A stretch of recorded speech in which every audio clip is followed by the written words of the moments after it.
یہ جرمنی سے مبارک احمد صاحب کا سوال ہے. کہتے ہیں کہ 2 نوجوانوں کی شہادت کے بارے میں جب حضور سے سنا اور آپ نے فرمایا کہ احمدیوں کو صبر سے کام لینا چاہیے کیونکہ قرآن کریم فرماتا ہے ان اللہ مع الصابرین، مگر قرآن شریف کی ایک اور آیت بھی تو ہے جس میں اللہ تعالیٰ فرماتا ہے کہ ان لوگوں سے اللہ کی راہ میں لڑو جو تم سے لڑتے ہیں اور زیادتی نہ کرو کیونکہ اللہ تعالیٰ زیادتی کرنے والوں کو پسند نہیں کرتا، اور قتل کرو انہیں جہاں پاؤ اور نکالو انہیں جہاں سے انہوں نے تمہیں نکالا. یہ سورہ بقرہ کی آیت 190-91 کی طرف اشارہ کر رہے ہیں، اور اس سے وہ یہ سوال کرتے ہیں کہ قرآن کریم یہاں بدلہ لینے کا کہتا ہے. یہ وضاحت فرما دیں کہ صبر کس صورت میں کرنا چاہیے اور بدلہ کس صورت میں لینا چاہیے. قرآن کریم جو احکام عطا فرماتا ہے ہمیں، اس میں بہت سی باتیں ایسی ہیں جو ان کے اندر شامل مضمر سمجھی جاتی ہیں.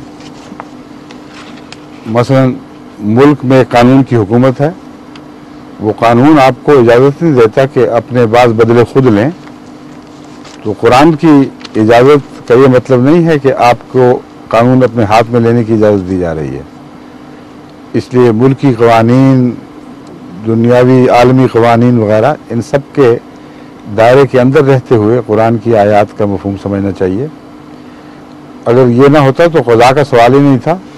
حضرت صلی اللہ علیہ وسلم کے زمانے میں بھی جو انفرادی اختلافات تھے ان پہ بھی کبھی کسی کو اپنی طرف سے بدلہ لینے کی اجازت نہیں تھی. اگر کوئی کرتا تھا تو قانون شکنی کر کے کرتا تھا. حضرت اقدس محمد رسول اللہ کے دربار میں شکایات پہنچتی تھیں اور فیصلے وہاں سے صادر ہوتے تھے. بس اگر قرآن یہ کہتا ہے کہ تم قتل کا بدلہ قتل کے ذریعے لے سکتے ہو، تو وہاں یہ باتیں مضمر ہیں کہ جہاں اجازت ضروری قرار دی گئی ہے، جہاں قانون کی پابندی ضروری قرار دی گئی ہے، اس دائرے کے اندر رہتے ہوئے ایسا کرو. صحابہ کرام نے بعض دفعہ شکایت کی ہے حضور صلی اللہ علیہ وسلم سے کسی یہودی کے خلاف کہ اس نے ہم پر یہ ظلم کیا ہے. مثلا ایک صحابی ایک دفعہ سفر پر تھے، خیبر کے قریب ایک قافلہ تھا مسلمانوں کا، ان میں سے ایک صحابی قتل ہو گئے. اب انہوں نے قانون کو اپنے ہاتھ میں نہیں لیا، واپس آئے ہیں، حضرت صلی اللہ علیہ وسلم کی خدمت میں معاملہ پیش کیا ہے، اور آپ نے جواباً پوچھا کہ کوئی گواہ ہیں؟ صحابہ نے عرض کیا کہ یا رسول اللہ گواہ کیسے، وہ تو دشمنوں کا علاقہ تھا. انہوں نے کہا یہ بحث نہیں ہے، بغیر گواہی کے میں کوئی فیصلہ نہیں دوں گا. اس لیے اگر کوئی گواہ نہیں ہے تو خدا پر معاملہ ہے، تمہیں اس کے جواب میں قتل کی اجازت نہیں. یہ ہے اسلام کا قانون جو حضرت محمد رسول اللہ صلی اللہ علیہ وسلم نے سب سے بہتر سمجھا اور سب سے بہترین رنگ میں اسے نافذ فرمایا. تو یہ ساری باتیں پیش نظر رکھنی چاہیے. مختلف حالات کے مطابق ہر اجازت سے استفادہ بھی ضروری نہیں ہوا کرتا، اور اجازت ہونے کے باوجود یہ مطلب نہیں ہوا کرتا کہ ضرور اس اجازت سے فائدہ اٹھاؤ یا ضرور اس پر عمل کرو. چنانچہ قرآن کریم میں یہی بدلے کے معاملے میں اللہ تعالیٰ فرماتا ہے وَإِنْ عَاقَبْتُمْ فَعَاقِبُوا بِمِثْلِ مَا عُوقِبْتُمْ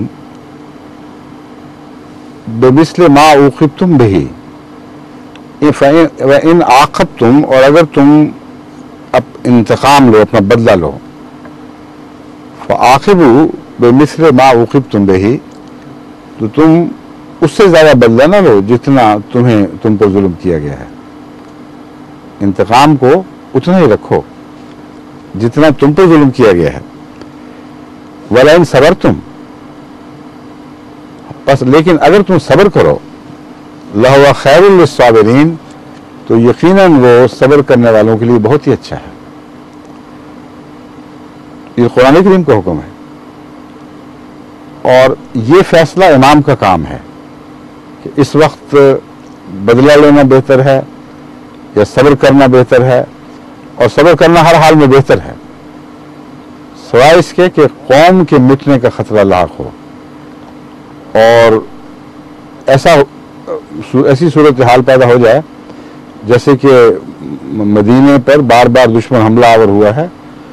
وہاں جواب دینا ایک بے اختیاری ہے، اس میں فیصلے کا سوال ہی نہیں ہے. یہ مراد نہیں ہے صبر سے کہ دشمن تلواریں چلا رہا ہے تو صبر کر کے نیچے بیٹھے رہو.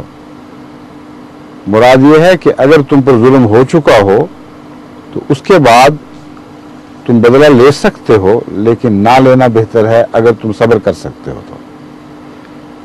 بس صبر کی شرائط کے ساتھ اس کو اچھی طرح سمجھنے کے بعد اگر وقت کے امام کا یہ فیصلہ ہو کہ صبر ہی کرنا ہے تو آپ کو بدلے کا سوچنا بھی نہیں چاہیے۔ پاکستان سے روانہ ہونے سے پہلے میں آخری نصیحت جماعت کو یہ کی تھی کہ صبر کرو، اور میں نے ان کو یاد کرایا تھا کہ حضرت خلیفۃ المسیح ثالث رضی اللہ تعالیٰ نے جب 74 کے مظالم کا دور آیا ہے تو انہوں نے آپ نے نصیحت فرمائی تھی کہ اپنی مسکراہٹوں کی حفاظت کرو،